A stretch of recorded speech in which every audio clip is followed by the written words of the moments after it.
So oftentimes oftentimes a problem with logic or people trying to argue things, see that A will lead to B, or that if or the slippery slope argument or overgeneralization. I'm putting a bunch of things.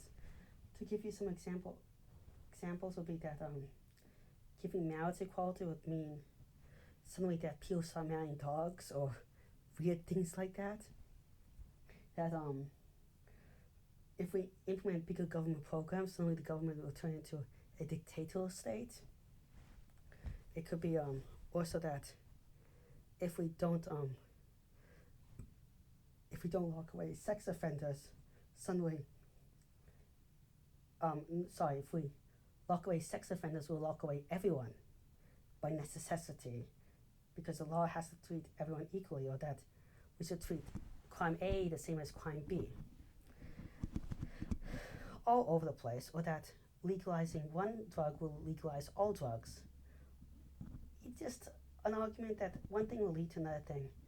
This argument is really bad, and it only works if you have clear data to support your point, a clear logical argument that A leads to B, a very clear one, or a ton of weak evidence that all points in the same direction.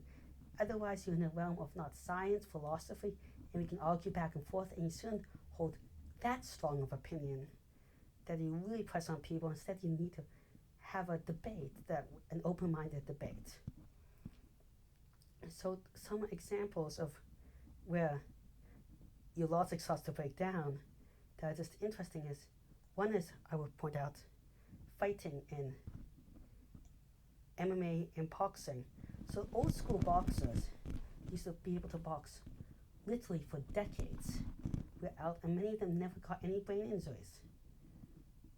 You're wondering why? Then they put on gloves, a safety device. And you're thinking safety devices in many cases made the world more safe. Seatbelts, better safety devices, airplanes, boats, everything made it more safe. Goggles and protective gears in labs. But then when they put gloves on in boxing, a safety device, people start getting many more injuries. And then MMA, which looks a lot more vicious, where there's a lot more blood, there's actually a lot more bruising. And then there's no safety gear almost. There's a lot less injuries. Why is that? Well, let's first look at, to prove what I'm saying, there's this whole article which I'll post and some other ones. MMA has about 75% less serious injuries than boxing. And probably even more. It's probably even better than it sounds like when you count brain injuries which are often undiagnosed. The reason why is when you get hurt in MMA, you know you're hurt, so you stop fighting. MMA, also your hands are much more likely to get injured, so you don't punch as hard or hit as hard.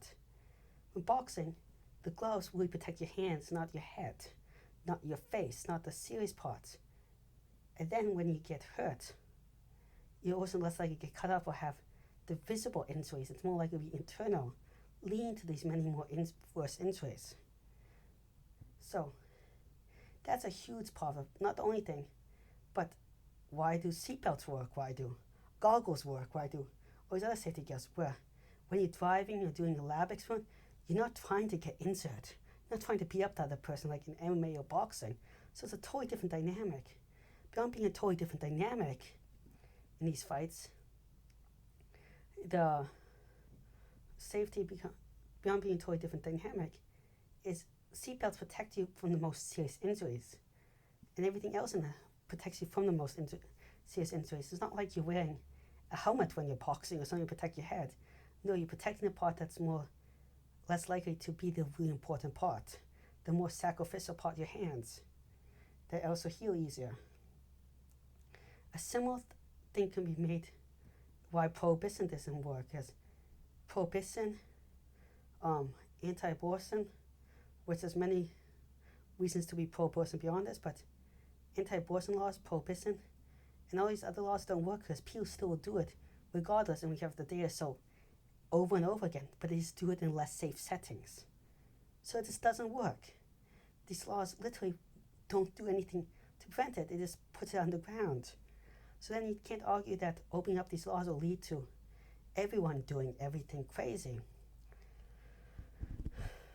I am pro-abortion for many other reasons beyond that, but I'm just putting that out there. Now, can we talk about this in a better way? Yes, well, we have to really examine why a system fails. Why do pro-abortion, why does abortion fail? Pro-abortion, why the prohibition failed? Well, people can still do it, so now we have to figure out how to do it better. And those are education campaigns to make people practice safer sex or know the bodies more. Education has been a wonderful thing in reducing teen pregnancies. Prohibition doesn't work. Good education about alcohol works. Bad education about alcohol can actually do the opposite, because it can make people think it's silly or lighthearted or not take people seriously.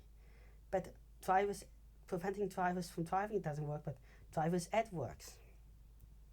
All these things that we look at the thing more nuanced. Why does the system fail? There's almost more factors than just the law. Why does big government often fail? Well, you can say that it is not because the government's big, but you can say it's because of how the implementation of the programs were bad, that they wasted a ton of money in useless ways. An example would be our government spends so much extra money on construction because we haven't updated how we assess how costly a construction project is, literally from the FDR times. Literally from those times when a lot of construction projects.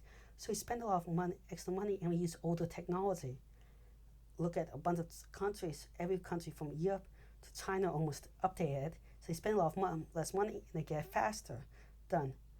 Obamacare is very expensive because it's so complicated and badly implemented. Not because its government insurance program could not work. Medicare is one of the least costly effective universal healthcare programs because it has no cost control. We buy expensive drugs in the first place. We have no good way of assessing it. We have no control. Unlike every other nation with healthcare, they have some cost control. None of these things work unless we think about first how to do them well. Big government can turn into a dictatorship if we don't have good control over power, term limits, the government not representing the people, career politicians, not making it democratic, not giving power to local authorities, just giving it to a central authority. All these are the big problems, but we just forget to look at it in a more nuanced way. Why? The problem, then we have problems with legalization with drugs. Like, people make the arguments about legalizing weed being bad because they'll increase the amount of accidents. I have an issue personally with people smoking weed, with it causing me to cough a lot, which then causes a bunch of health flares. Am I against it? No, but it needs to go hand in hand with also educating people. Weed, compared to a lot of other drugs, is perfectly safe. I mean, it's one of the safest things out there. It is safer than alcohol and stuff like that. There are still dangers. The dangers are if you smoke in someone that has asthma and stuff like that, but we need to talk about being respectful and smoking it in the right place. Eating it doesn't have the same dangers, but it's a lot more powerful. We need to talk about the dangers of driving when you're high. But people already do stupid stuff with driving. You can look at all the car accidents that happen without it.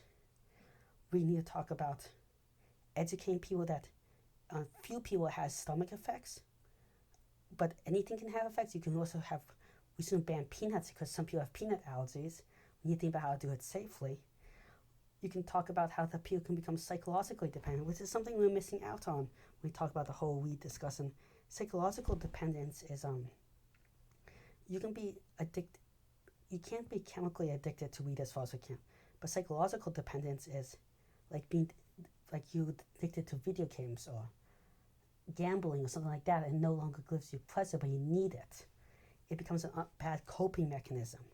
That's a real concern.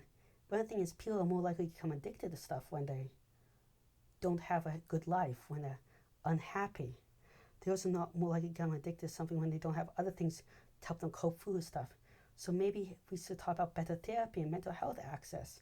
And for some people, weed is a lot better than depressant and anti-anxiety drugs, so we can't just say no to it because it might help a lot of other people. I'm just saying that don't dismiss something or say because it could lead to a wild goose chase or slippery slope. If you make the slippery slope argument, you really need evidence, really good evidence.